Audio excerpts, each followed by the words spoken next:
Ei, Tamires!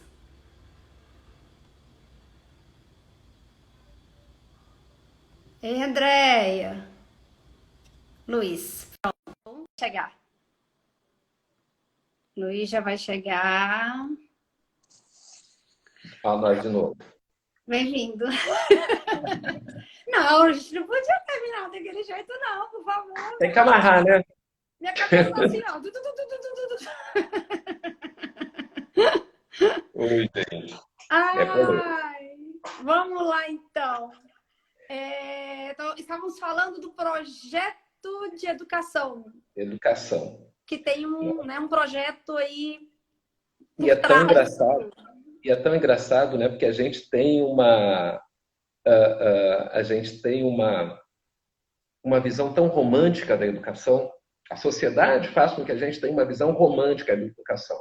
Não há um momento que a gente não encontre, né, alusões a educação vai salvar o mundo. E nem é tanto assim, né? Porque, vamos ser claros, só a educação não vai resolver nada. Mas a gente tem uma visão tão romântica, mas na verdade a gente percebe justamente na força da educação é quando percebe um projeto, né, de uma educação sem qualidade do Estado, justamente para segregar. Olha só, e aí a gente só fala sempre de apartheid, a única referência que a gente tem é a África do Sul. Né? Mas, na realidade, a gente tem que entender, gente, tem apartheid norte-americano, tem apartheid brasileiro. A gente tem um regime que segrega, não de maneira explícita, né? Não de maneira explícita, mas segrega. Segrega de uma maneira muito dura, muito cruel. Né? E é por isso que aí é o que você estava colocando, né, em relação à questão da dívida. Quando a gente fala em dívida histórica, alguns até dizem, mas que bobagem é essa? Né? A gente não pode assumir uma dívida, né, que foram Dos os antepassados antepassados. que fizeram. Né? E é uma visão que, assim, a gente ouve isso dentro da política, né? Não tem nada a ver com a situação, mas a gente também tem que entender o seguinte, é uma questão, né, é uma questão de construção de uma unidade nacional. É a ideia de construção de uma identidade. Então, essas dívidas são nossas. Elas são nossas, querendo ou não. E aí a gente tem que, né, buscar, né, uma situação, uma palavra que eu acho chata pra caramba, eu não gosto, mas às vezes a gente não tem outra. Uma situação de resgate. Né? Uma situação de resgate de algumas coisas. E você vê como Tati, como a questão do racismo no Brasil ela é forte. Lembra quando começou a ser discutida as cotas raciais? Ah, Não é? até hoje, né? Até hoje é um Gente, tema eu polêmico. vi uma resistência absurda, né, para as cotas raciais. E aí eu fico pensando, vem cá, mas... Né? Aí o pessoal falava, não, mas a política de cotas, de estabelecer uma reserva, isso vai contra um princípio da Constituição. Vai contra o princípio da igualdade. Como se esse princípio da igualdade realmente, em termos materiais, existisse. Que não Uhum, existe. Mas uhum. é contra o princípio da igualdade. Mas aí eu parei e fiquei pensando, mas vem cá. A lei que estabeleceu que 10% das vagas em concursos públicos para cargos que tivessem, né, a partir de 10 vagas, que pelo menos uma, 10%, fosse para pessoas com deficiência, não Não foi. houve, não Ela houve manifestações contrárias falando em que isso era um absurdo, que isso ia contra o princípio da igualdade. Não houve. Quando houve uma lei, né, quando houve uma lei também anterior às cotas, quando houve uma lei que disse, olha, os partidos políticos, a partir de agora, têm que ter, né, nas suas nominatas de candidatos em cada eleição, 30% de candidatas mulheres. Uhum. Não houve nenhuma grita. Né? E não tinha que haver mesmo, porque é justo. É justo. Porque, na realidade, a gente tem que entender, cara, vamos pensar, quando você tem, um estatuto do idoso gerando alguns direitos especiais a esse indivíduo, é justo. É justamente ficou horrível, né? Mas vamos lá. É isso É mesmo. justo pela Exatamente. condição, né, de cada indivíduo dentro da sociedade. Isso. A gente tem que entender que a igualdade não se estabelece com uma régua igual para todo mundo. Né? Justamente a igualdade só é consolidada quando você começa a tratar desiguais E como quando você desiguais. considera também os princípios de equidade. Exatamente. Aí é a palavra-chave. Não dá para Né? falar de igualdade sem falar de equidade. Que é aquele exemplo que você, lá do outro vídeo ainda, quando você falou de quem sai daqui, quem parte daqui, quem parte daqui. Uhum. Né? Então, Exato. assim, não dá falar de igualdade sem falar de equidade. Então a gente pensa, cara, aí vai dizer, as cotas são absurdas. Não são, não. Primeiro vamos pensar, é uma condição, vai dizer, Luiz, mas é inconstitucional, não é? Não é. Porque existe o quê? A própria Constituição brasileira, ela estabelece uma coisa que se chama políticas afirmativas. E políticas afirmativas justamente têm qual propósito?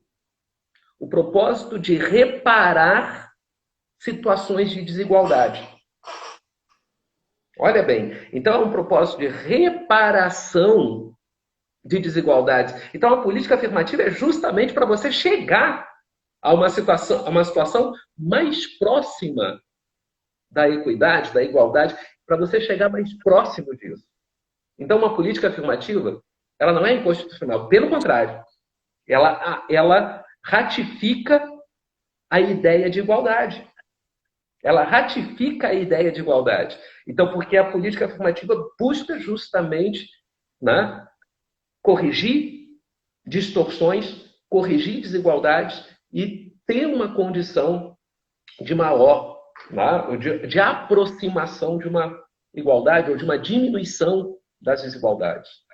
Então, quer dizer, não é nenhum absurdo, mas se estabeleceu uma grita geral, né, em função disso. E aí a gente percebe o seguinte, né, uma grita sem muito sentido e que a gente vê hoje foi tão mal utilizada, né, tão mal utilizada, gerou acesso, é verdade, né, é verdade que gerou acesso, mas de uma maneira tão distorcida a ideia de negritude, né, a ideia de raça, que acabou, né, se estabelecendo distorções muito grandes, né, em relação a isso. Mas na teoria, na tese, e deve ser corrigido e mantido, uma política de cotas é fundamental para países com o perfil do Brasil ou dos Estados Unidos, cara. Para essa reparação histórica, né? Exato. É uma situação que é fundamental. Né? A gente precisa. E aí quem fala reparação histórica, né? A dívida histórica, reparar. E aí a gente vem até na questão, né? Um movimento que assim, foi uma consequência, desdobramentos das manifestações nos Estados Unidos, esse movimento lá relativo às estátuas. Nossa, eu já ia te perguntar. Eu estava aqui pensando assim... Isso é uma coisa bacana de a gente falar. Perguntar, né? Claro que dá. Como que você concebe, né? Como você está enxergando esse movimento agora? Porque são personalidades, são estátuas de personalidades históricas que estiveram diretamente ligadas ao período escravagista e a tudo que nós estamos discutindo aqui. E aí, agora, as estátuas vão sendo jogadas no chão. E aí, como é que é isso? Porque aonde que eu estava lendo? Na Veja, tem um artigo num questionamento, assim, né? É protesto ou vandalismo? Tem esse título no artigo. Né? Isso é protesto ou é vandalismo? Né? Então, qual é a leitura que você faz dessa derrubada das estátuas? Pois é. Eu acho, gente, claro que assim, alguns colocam, a gente tem que entender, né, e colocar de maneira clara a posição de quem defende, contesta. Eu entendo quando pessoas dizem assim, Luiz, você é professor de história. A estátua, de alguma forma, ela é uma referência histórica. Ela não pode ser ignorada. Ela está ali cumprindo uma função de lembrança histórica. Né? Fora isso, vamos combinar. É um patrimônio. É um patrimônio material. É uma referência histórica, né? E é um patrimônio material. Então, quando pessoas da sociedade civil elas vão, vandalizam, né, uma estátua, colocam abaixo, né, picham, né, elas estão cometendo um crime. Então, tecnicamente estão, claro que estão. Óbvio que estão. É um ato de vandalismo? Sim. Né? Se eu olhar na questão, no que se refere à condição legal, sim, é um ato de vandalismo, sim. Né? Se eu olhar a questão legal. Mas para aí a gente também tem que pensar numa outra coisa. E uma outra coisa que a gente tem que considerar é o seguinte: estátuas, né? Elas, na realidade, a gente tem que considerar que elas são importantes na formação de uma identidade nacional. A formação de uma identidade para uma nação, ela passa por escolhas. Ela passa por escolhas. E entre as escolhas, escolhas de heróis. Então a gente tem que entender que a condição de reconhecimento de um personagem da história como herói é uma escolha. É uma escolha. Então, quer dizer, vamos considerar, gente, né, que ao longo de todo o processo histórico de um país, não importa qual país, né, quantas pessoas, quantas lideranças, quantas personalidades não foram absurdamente importantes na formação da identidade, da história daquele país. É um sem número, velho. Agora, quando o Estado, né, reconhece desse sem número os 3, os 4, os 20 que vão enfeitar as praças, os passeios públicos, em bustos, em estátuas, ela está escolhendo, o Estado, né, a sociedade, o Estado, ele está escolhendo os seus heróis. Então, é uma escolha. E essa escolha passa, necessariamente,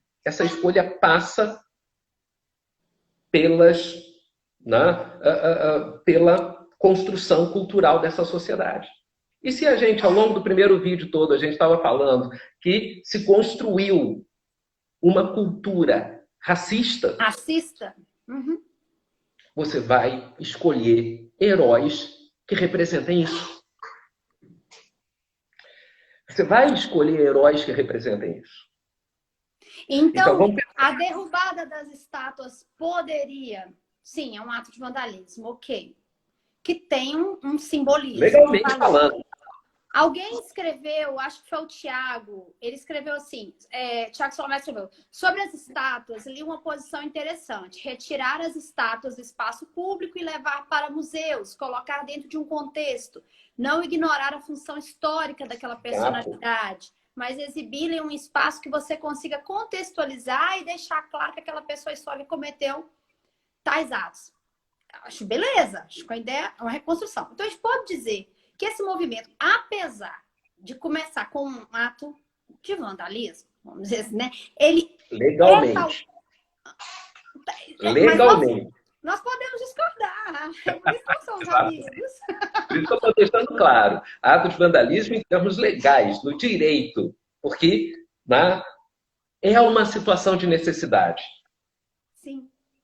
E aí, vamos pegar na palavra necessidade que você trouxe. A gente pode dizer que por essa necessidade de chegar ao ponto de um ato de vandalismo e tal, isso é um sinal de que talvez a gente está começando a lutar contra esse racismo dentro da gente? Como é que é isso? Aí é que tá. Porque eu quero vislumbrar um futuro, Luiz. Eu quero ver um caminho. Tem caminho? Vamos pensar no seguinte. Primeiro, como é que a gente vai fazer agora para consertar isso aí? Em primeiro lugar, a gente tem que pensar no seguinte. Em primeiro lugar, é o negro, o pardo, se posicionar. As manifestações estão servindo para isso. Aí eu não sei se está a nossa amiga Angélica está aí, né? Mas ela que me ensinou a falar uma expressão que eu achei bonita, que é lugar de fala. Né? Então, aí está, assim, sociólogos, historiadores, grandes pensadores brancos têm todo o direito de falar sobre o racismo. Tem todo o direito. As pessoas... eu vi um post aí que o Claudinei até colocou, né, Claudinei? Que é bacana pra caramba, que ele disse, um post que dizia, lutar contra o racismo, a gente não precisa ser negro, a gente precisa ser humano. Então, e é tudo verdade. Mas só vai se materializar quando houver um cenário de realmente conscientização e tomada de posição desse cara que tem lugar de fala. Que gente, seria a população de etnia negra, sim, preta. Sim, inclusive, no caso do Brasil, se declarar assim. Então, ao invés de marcar pardo, né? Isso é importante. Eu achei. Então, vamos pensar. Vamos pegar o caso das estátuas e passar para outro caso legal. Então, por exemplo, em relação à questão das estátuas, eu concordo plenamente. Essas estátuas, elas devem ser preservadas. Elas devem ser preservadas. Concordo plenamente também com essa posição, como uma posição que nasceu lá da Alemanha. Lá da Alemanha, quando começou esses atos, a Alemanha foi a primeira que colocou essa situação. Vamos tirar determinadas estátuas de espaços públicos e colocar no espaço de onde vai se contar a história, vai se contextualizar. E claro que isso só podia... Gente, isso é fantástico, meu cara.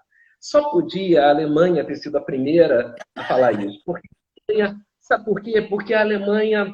Não, mas isso vai no sentido de admiração mesmo. Vai no sentido de admiração real. Porque a Alemanha ela tem um passado recente. Para historiador é recente, né? 100 anos não é nada. Então, olha só, ela tem um passado recente de nazismo, de racismo intenso. E eu adoro como os alemães se posicionam diante disso. Que é um posicionamento de dizer, nós não ignoramos a nossa história.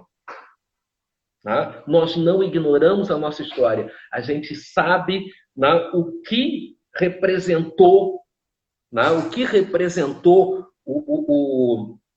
o nazismo, o que representou de maldade humana, de aniquilamento, de fragmentação do ser humano, o nazismo.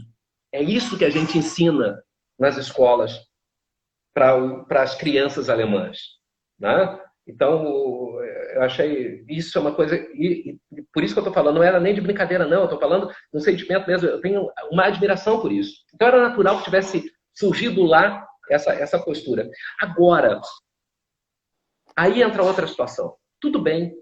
Mas nunca iria acontecer, não sei se vai acontecer, não sei. Mas eu sei o seguinte, que nunca iria acontecer esse movimento, de o quê? De se contextualizar realmente quem foi esse cara, se não houvesse a derrubada. Isso nunca aconteceria. E vamos combinar, isso não é uma coisa nova, não. Em 2015, nos Estados Unidos, também em manifestações contra a violência policial, sobre negros, agora eu não me lembro o estado norte-americano que aconteceu, mas eles fizeram não derrubaram a estátua, mas fizeram uma manifestação contra a colocação de uma estátua. Um governador de um estado que eu não vou me recordar, foi em 2015. Um governador tinha mandado construir lá uma estátua legal de um herói da Guerra da Secessão, e um general que exprimia o racismo de tudo que é jeito, que matou uma quantidade absurda de negros durante a guerra, e houve uma manifestação intensa. Então, essa questão da estátua, ela não é nova. Ela não é nova. Agora, quando lá em Bristol, na Inglaterra, houve aquela derrubada, de uma maneira mais intensa, é uma situação de dizer, cara, acorda.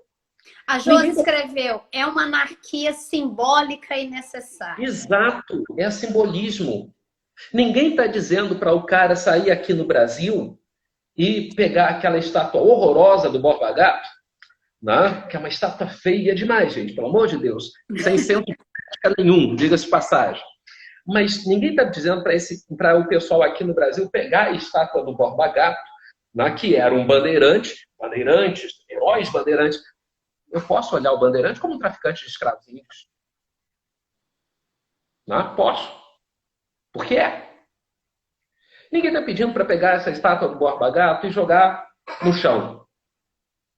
Mas é uma situação que se diz, olha, vamos ver quem são os nossos heróis. Vamos rever a escolha dos heróis. Porque é isso que a gente tem que entender.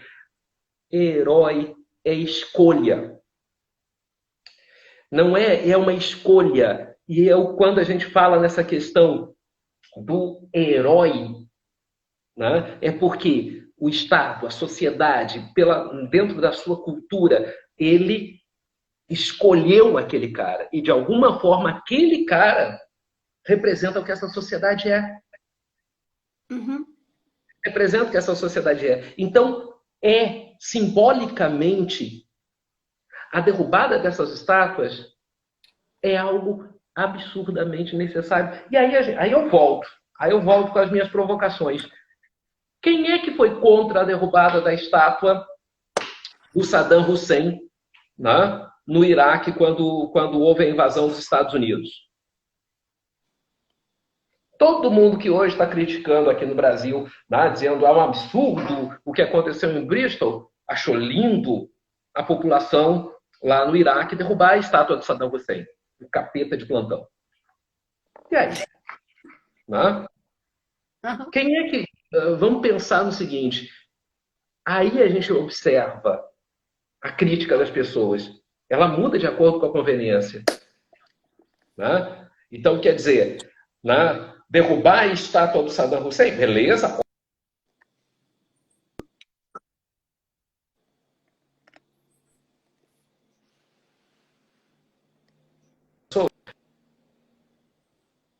Que horror, vandalismo. Preste atenção nesse... Como é que é?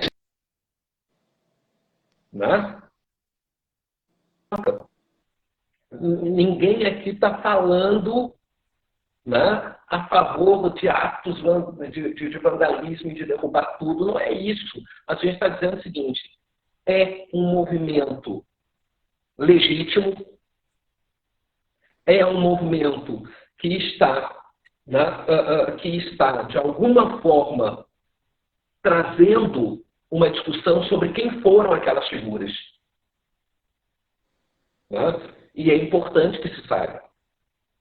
Né? Porque senão a gente... E aí nos deixa preocupado demais em relação aqui ao Brasil. E por quê? Porque você tem, durante tanto tempo, se construiu uma história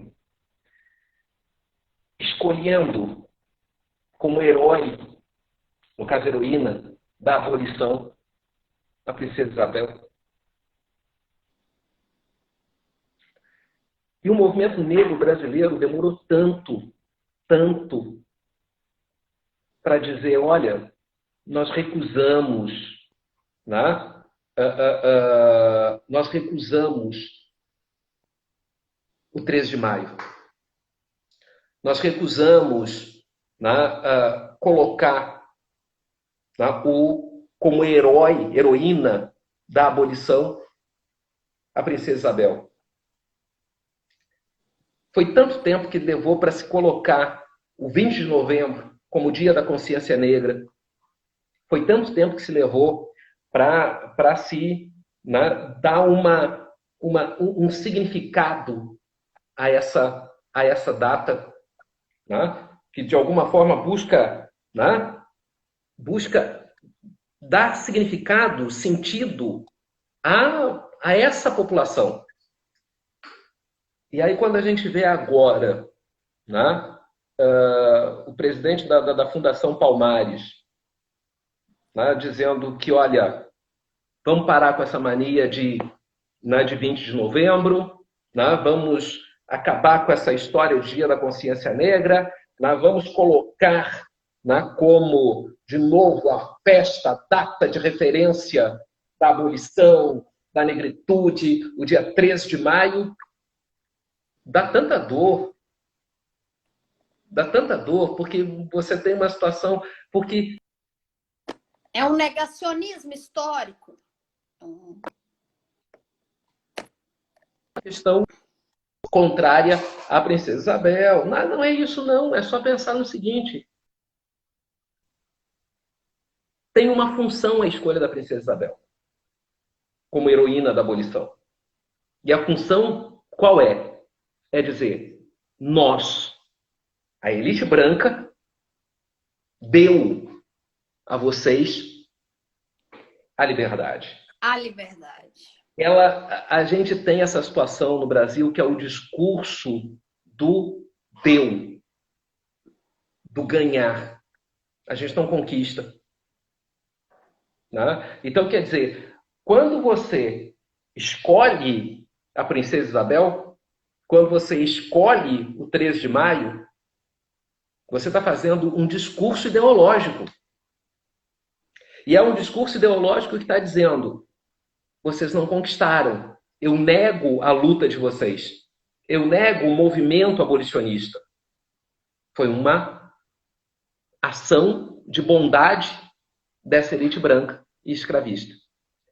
Então, por isso que, assim, quando vem esses movimentos de derrubadas das estátuas, é o que eu falei, não é uma necessidade de uma ação simbólica.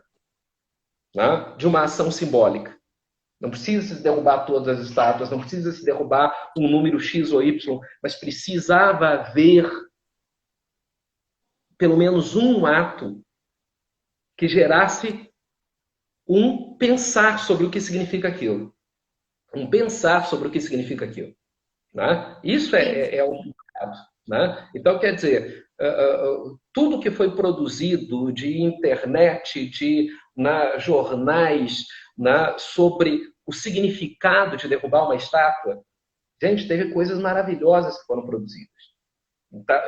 E isso é aquela velha história. Isso gera uma situação de dizer, por que está havendo esses artigos tão bacanas, esses pensar, essa busca de fazer pensar. Né? Então, se não houvesse aquele ato lá em Bristol, né, não teria havido toda essa discussão que está havendo. Não teria tanta discussão em relação à estátua da Borba Gato. Cara, nunca se falou tanto na estátua do Borba Gato quanto na última semana, né? Na semana passada. Né? Então, isso é bacana, porque isso gerou uma condição de dizer: você sabe quem foi os bandeirantes, de verdade?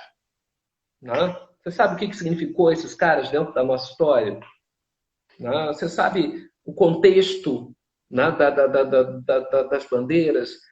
Você sabe que tem um elemento aí que é um elemento de escolha no ideal de formação de uma identidade? Né? Então, por isso que é uma necessidade. Tem determinados atos que são importantes pelo símbolo. Eles não são importantes pelo que eles são. Né?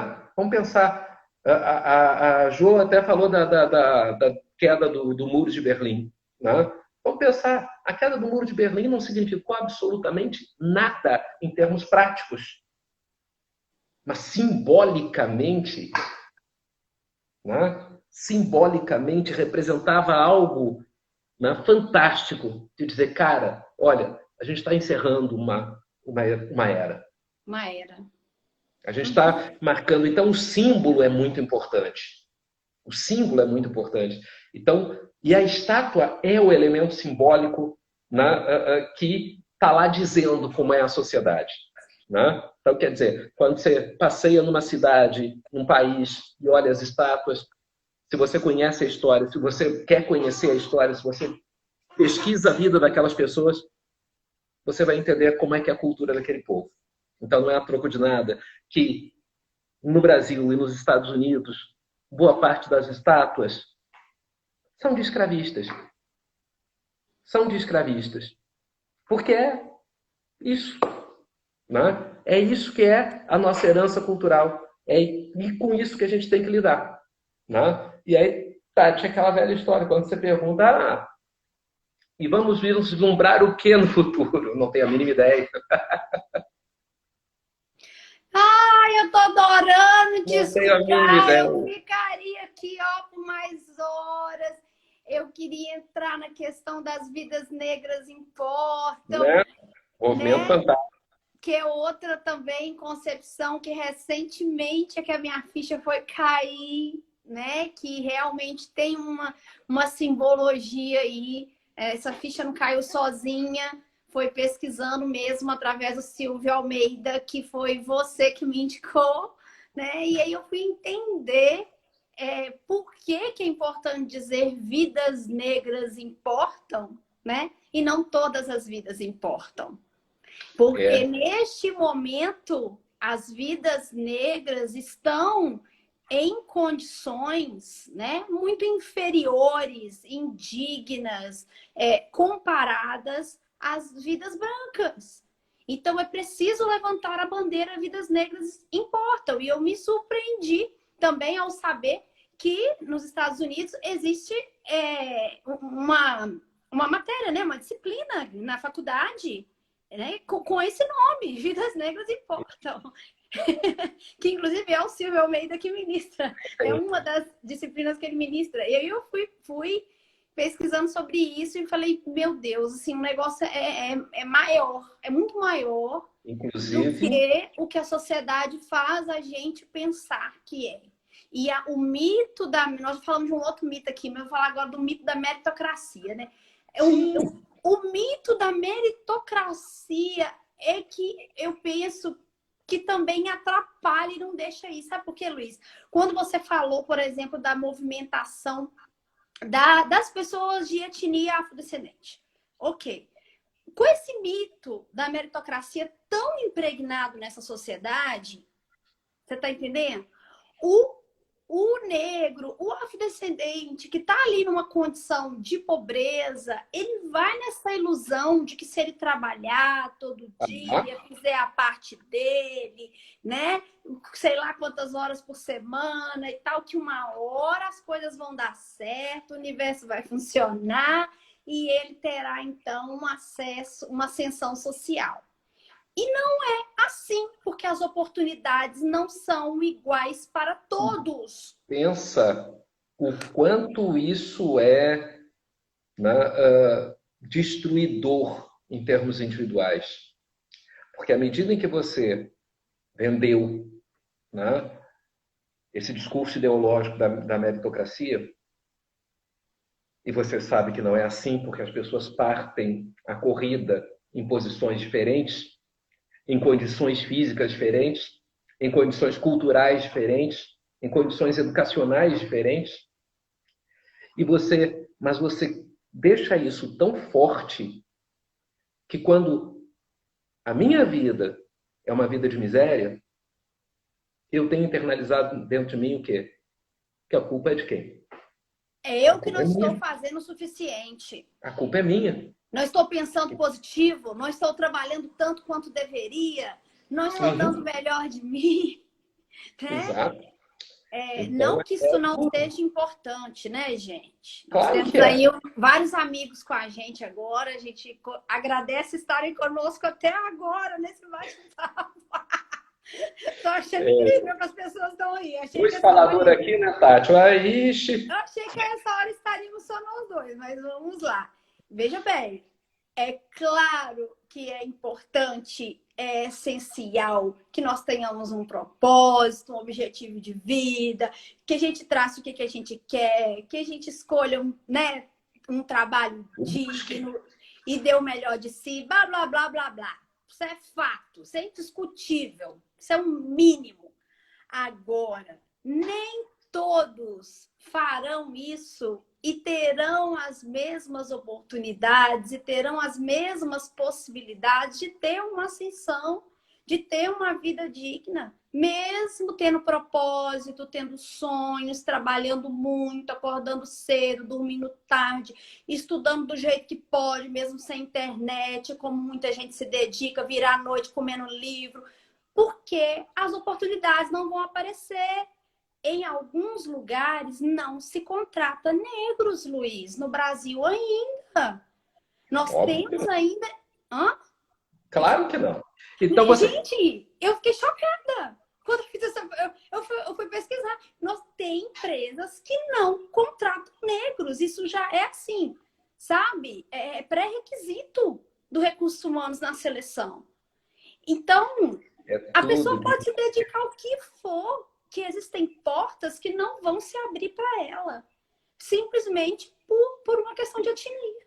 É porque nesse momento nós estamos tratando de etnia. Exato. Nós poderíamos tratar de outras questões. A gente falou hoje de gênero, né? Outro dia a gente pode falar de outras coisas. Mas hoje o assunto é a etnia. Então, assim, a negritude, e aí já foi dito, realmente a mulher negra tem uma condição ainda mais complexa, né? Então, assim, foi dito também sobre o termo negro. Acho que foi o Henrique até que comentou isso. O termo negro, que é aquela coisa assim, né? Que o brasileiro, quando ele vai falar que alguma coisa é boa, ele fala preto. Quando ele vai falar que alguma coisa não é legal, ele fala, né, negra, né? Então, assim, é a peste negra, né? Então, assim, se a gente for pensar, tem várias expressões em que a palavra negro aparece associada a algo de negativo, né? Então, assim, agora eu ganhei na loteria, eu ganhei uma grana preta. Ninguém fala eu ganhei uma grana negra, né? Então, eu comprei um carro novo lindo. Que cor é seu carro? Meu carro é preto, né? Então, mas são questões que são até inconscientes. Elas já viraram inconscientes, elas já estão internalizadas. E assim, tem determinadas coisas que a gente... É por isso que eu estou falando. Tem coisas que a gente tem que entender. A gente falou isso lá perto das 7h30. A gente tem que considerar o seguinte: ninguém está falando aqui, às vezes o pessoal fala, mas são exagerados demais, tal. Não, tem coisas que são só para a gente refletir. Ninguém está pedindo para dizer o seguinte: eu não vou deixar de usar determinadas expressões. Mas eu não posso ignorar que a origem dessas expressões, elas têm um viés ideológico. Isso. Então, quando a gente se refere não vou, então aquele cara ali está denegrindo, né, denegrindo a sua classe, denegrindo a imagem. Claro que isso tem um viés ideológico. Ninguém está pedindo... Gente, eu não sou daqueles... vamos parar de usar. Não, isso faz parte da nossa língua. Está incorporado na nossa língua. A gente não vai deixar de usar. É só um mas a gente exemplo de como que está internalizado. Precisa saber como isso foi criado. É aquela situação que eu tinha colocado a você. A miscigenação é fantástica, e é maravilhosa, e é a grandeza do Brasil, mas eu tenho que saber a origem dela. E a origem dela foi de violência. Né? Então, quer dizer, da mesma forma, né? Então, a gente nunca pensa em determinadas coisas. Alguma vez você já passou pela cabeça, né, de você assim, a expressão empregada doméstica? Pensa no que é contrário do doméstico. E o que é o doméstico? Né? Então, o doméstico é aquele bichinho que é selvagem, domesticado. Né? Aquele selvagem que eu domestiquei. Né? Isso é uma referência, né? Isso é uma referência escravista? É uma referência escravista. As escravas domésticas, aquelas escravas da casa, porque elas tinham já uma condição de... Né? Era aquele animal, porque o escravo não domesticado. O escravo não é reconhecido como gente, então é aquele animal domesticado. Pega os quadros, né, do pintados por franceses, pintores franceses que tiveram no Brasil no século XIX. Né? Tem um quadro, né, que é uma coisa linda e dura, né, de uma família, né, de senhor e senhora, brancos, na casa grande, com crianças negras próximo à mesa. E ela dando um pedacinho de comida para aquela criança. Né? Isso aí eu mostro para os meninos em sala de aula, digo, que imagem você lembra quando você vê isso? O que passa na tua cabeça? Uma cena doméstica, um jantar. Né? E aquela criança é o quê? Ela estava parada, é o quê? É o cachorrinho. Que hoje não é o cachorrinho que está ali, né? Pertinho da gente na mesa, né? E que a gente dá lá um biscoitinho, a gente dá lá uma... Então aí a gente tem que observar. Né? São situações que a gente tem que combater, a gente tem que conhecer fundamentalmente a origem. Então é aquela velha história, né? Ser xiita e dizer não vamos mais usar expressões. Não, tem expressões que já fazem parte da língua, velho. Não adianta, a gente vai usar. Mas não custa a gente saber a origem delas. E a origem não é linguística. A origem é ideológica. A origem é histórica. Né? Então, e isso mostra, né, a formação de um inconsciente que já está pronto para ter essa rejeição. Aí quando você falou, né, por que assim, naturalmente a gente vincula situações negativas com o negro? Já está internalizado por essas coisas. É a questão do discurso ideológico. O discurso ideológico está dentro de mim. Né? Dentro de cada um de nós. Então a gente... É o racismo estrutural, né? Que você explicou lá no começo da live. Exatamente. Né? E aí, né, fica a dica aí para pessoal, né, Tati? Tem aí o Silvio, né, gente? Né, se não der para ler o livro ou um artigo, pelo menos lá no YouTube, coloca Silvio Almeida, né? um grande intelectual brasileiro que não está trabalhando aqui, trabalha nos Estados Unidos, é um baita de um pesquisador, um baita de um professor, trabalha em grandes universidades norte-americanas, negro, né? Negro, então tem a questão do lugar de fala. Representatividade do lugar de fala. Escreve, né, de uma maneira brilhante, né, sobre a questão do racismo estrutural. Né? É fantástico. Né? E é aquela situação que a gente não reconhece os nossos intelectuais, né? Principalmente quando eles são negros. Né? E um brasileiro e tá lá. O jogador... Pois é. Então é isso. Só para terminar, Tati, uma coisa que a gente não chegou a comentar e uma coisa que a gente tem que pensar, repensar, né, de alguma forma, né? É nessa situação que você colocou. E aí? E daqui para frente? Como Né? posicionar, né? Pois é. E aí, no final, quando a gente caiu lá da primeira live, da primeira hora, era justamente, e a gente vai sempre, né, as nossas conversas são sempre assim, tá, gente? A gente vai emendando uma coisa na outra. Não reparem, não reparem, Não mas repara. geralmente Mas olha só, a gente uma não achou que situação, a gente ia fazer isso na live, mas não é? Então, se você soubesse, estava tudo estruturado bonitinho. Ih, gente, ó, script. Mas, Tati, uma coisa que assim, o que eu ia falar lá, eu estava esquecendo, agora relembrei. Uma coisa que eu achei bacana demais, e eu disse, olha, isso é uma esperança. E a esperança foi o quê? Olha só que coisa. Rede Globo, canal fechado, Globo News.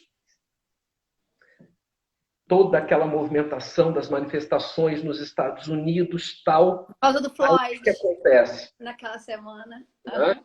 Foi uma semana depois, quando as manifestações estavam pegando fogo. Marcaram um programa muito bacana, né, na Globo News. Né? Então, também indico, é o Em Pauta. Programa sempre bacana, semanal, com discussões fantásticas. Também gosto. E aí marcaram Em Pauta para discutir isso. E aí eu achei a situação muito legal, que foi o seguinte. Um assinante lá da Globo News fez, né, uma foto, tirou uma foto da tela da TV com o pessoal, né, com os jornalistas que iam apresentar o Em Pauta sobre racismo, todos brancos. Aí ele disse, ele colocou aquilo na rede social, marcou lá a Globo News e colocou: o tema é racismo, pessoal. E aí o barato foi o quê? Por isso que eu estou dizendo, isso é um toque legal. O barato foi o seguinte: a Globo News mudou toda a banca.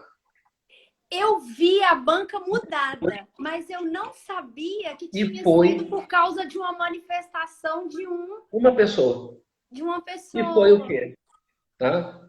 Beleza, vamos discutir racismo? Vamos. Com os Só profissionais tinha negros da Globo News. E negras, Da né? Globo. Mulheres Da negras. Globo. Gente,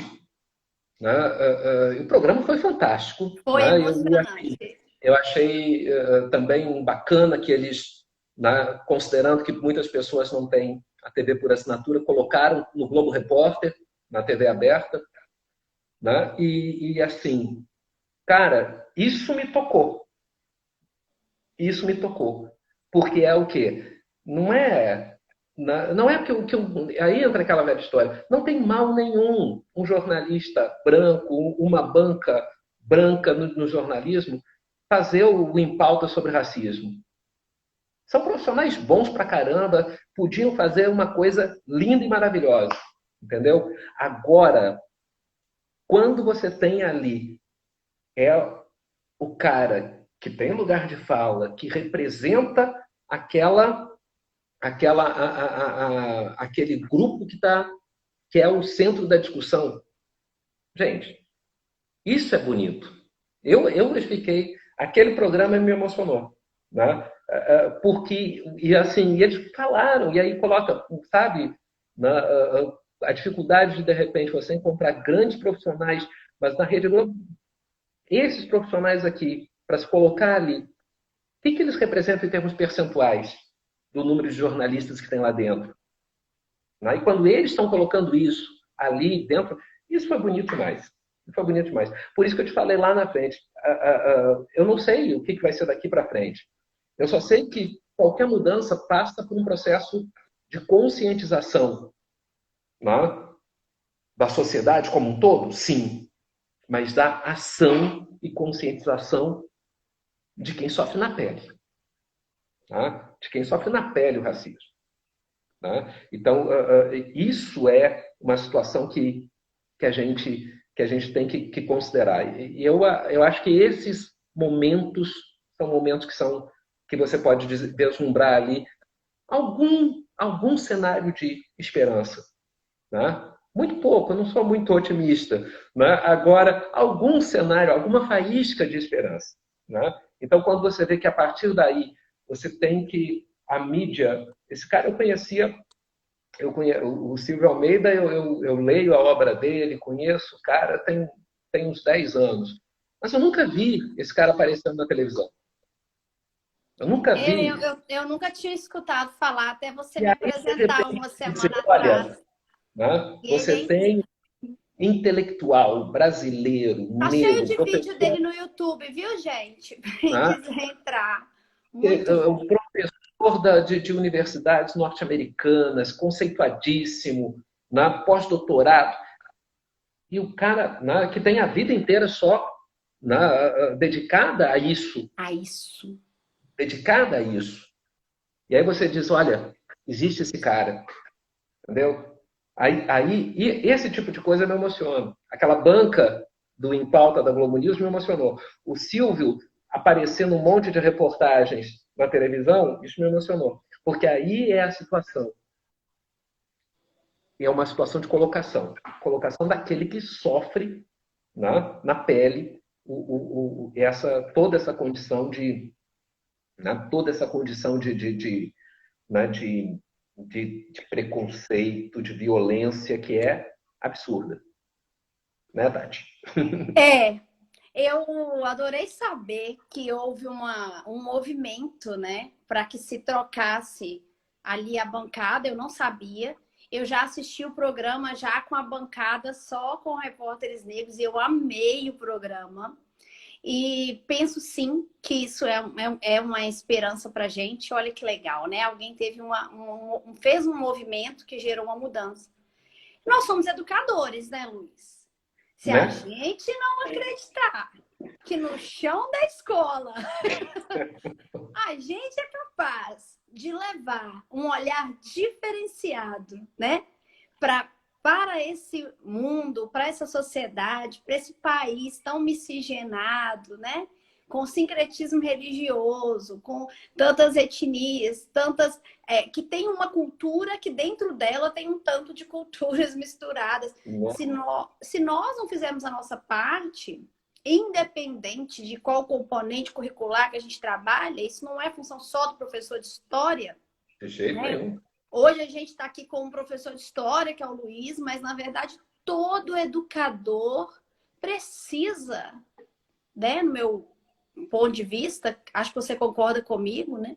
Acho que eu posso falar em nome de nós dois. Todo educador, é importante que todo educador se conscientize. Seja o educador que é negro, que é afrodescendente, né? Seja o educador que é descendente de imigrantes, que tem a pele branca, que tem os seus traços mais europeus, vamos dizer assim, não importa, isto não importa. Todos nós, enquanto educadores, somos responsáveis por semear em cada criança, em cada adolescente, no mínimo, dúvidas. No mínimo, dúvidas. Fazê-las questionar. Por que as coisas são do jeito que são?